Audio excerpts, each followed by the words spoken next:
नमस्कार शेतकरी मित्रांनो. तर आजचा चर्चेचा विषय आहे की बाबा ड्रॅगन फ्रूटबद्दल जे एवढा सध्या क्रेज चालू आहे की एवढं पैसे होते तेवढं पैसे होतेत. ठीक आहे, कुठं पुन्हा अफवा पण चालू आहेत की बाबा लागवड लय वाढली आहे, कुठं रेट 40 रुपये किलो आहे, 50 रुपये किलो आहे, कुठं ह्याव झालं आहे त्याव झालं आहे. तर मित्रांनो, आज आपण त्याच विषयाबद्दल म्हणजे ड्रॅगन फ्रूटचं भविष्य कसं असेल, भविष्यात ड्रॅगन फ्रूटचे रेट वगैरे कसे राहतील याच्याबद्दलच बोलणार आहोत. तर मित्रांनो, सध्या इंडियामध्ये जे ड्रॅगन फ्रूटचं प्रोडक्शन आहे ते स्वतः इंडियाची पण भूक भागवत नाही. त्याच्यामुळेच आपल्याला बाहेर देशातून इम्पोर्ट करावं लागते.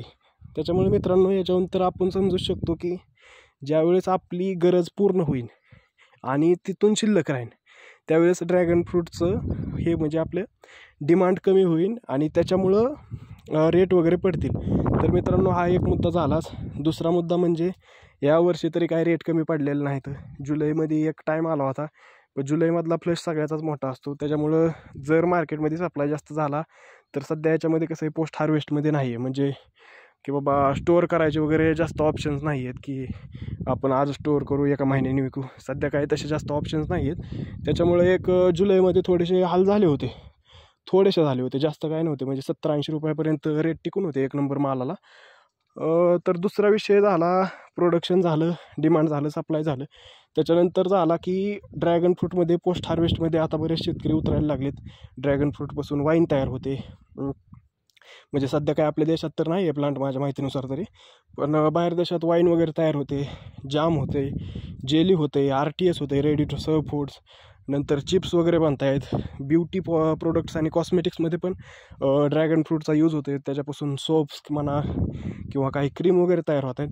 त्याच्यामुळे मित्रांनो, ज्या वेळेस ड्रॅगन फ्रूट एवढं जास्त प्रमाणात होईल की बाबा कोणी खायलाच नाही, त्यावेळेस त्याचा यूज तिकडं होणार आहे.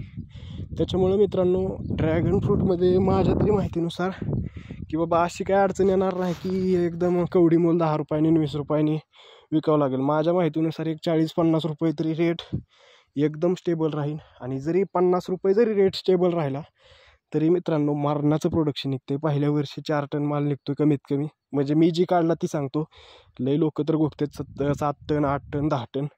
मी पोल प्लेटमध्ये 4 टन काढला होता. दुसऱ्या वर्षी मी स्वतः हा या प्लॉटमध्येच 9 टन काढला. आता माझं 3रं वर्ष चालू आहे. आत्तापर्यंत जवळजवळ नाही म्हणलं तरी एक 15 टन तरी गेला आहे. आणि हे झाडावर बघू शकता आपण, माल पण भरपूर आहे. त्याच्यामुळे भरपूर माल निघेन आणखी पण. तर यावर्षी होईन माझ्या हिशोबाने तरी एक 28 टनापर्यंत तरी जाईन कसं पण या 2 एकरामधून. त्याच्यामुळे मित्रांनो, मला तरी काय वाटत नाही की बाबा रेटमध्ये अडचणी येत्या किंवा कुठं भविष्य जो धोकादायक आहे. ड्रॅगन फ्रूटचे रेट टिकून राहतील. जरी कन्झम्पशनला नाही वापरलं तरी ह्याचे प्रोडक्ट तयार होतील. आणि सर्वात महत्त्वाचं म्हणजे तुम्हीच तुमच्या पाहुण्या रावळ्यामध्ये वगैरे कुणालाही विचारून बघा की बाबा तुम्ही ड्रॅगन फ्रूट खाल्ले का. तरी माझ्या सर्वेनुसार तरी बघा तुम्ही, एक 50 ते 60% लोकांनी तरी खाल्लेलं नसेल. त्याच्यामुळे मित्रांनो, जसं जसं रेट कमी होतील तसं तसं खाणाऱ्यांचं प्रमाण वाढेल. खाणाऱ्यांचं प्रमाण वाढलं की डिमांड वाढली, डिमांड वाढली की सप्लाय वाढली. त्याच्यामुळं एकदम सगळं स्टेबल राहील. त्याच्यामुळं जर लागवड करायची असेल तर विचार करा, मार्केटचा आणखी पण सर्वे करा. मी म्हणतोय म्हणून ऐकू नका, परंतु मला तरी वाटतं की राहील ड्रॅगन फ्रूटला डिमांड कंटिन्यू राहील. बाकी शेवटचा निर्णय तर आपलाच आहे. जरी का रेटबद्दल कुठं अफवा वगैरे तुमच्या कानावर येत असल्या तरी तुम्ही डायरेक्ट मला कॉन्टॅक्ट करा. माझं डिस्क्रिप्शनमध्ये नंबर आहेच. मी तुम्हाला डेलीचे रेट सांगेन. जरी तुम्हाला विकण्यासाठी वगैरे काय अडचणी येत असल्या, सध्या जरी तुम्ही शेतकरी असाल तरी मला कॉन्टॅक्ट करा. मी काहीतरी तुमचं नियोजन लावून देईल. चालेल मित्रांनो, थँक्यू.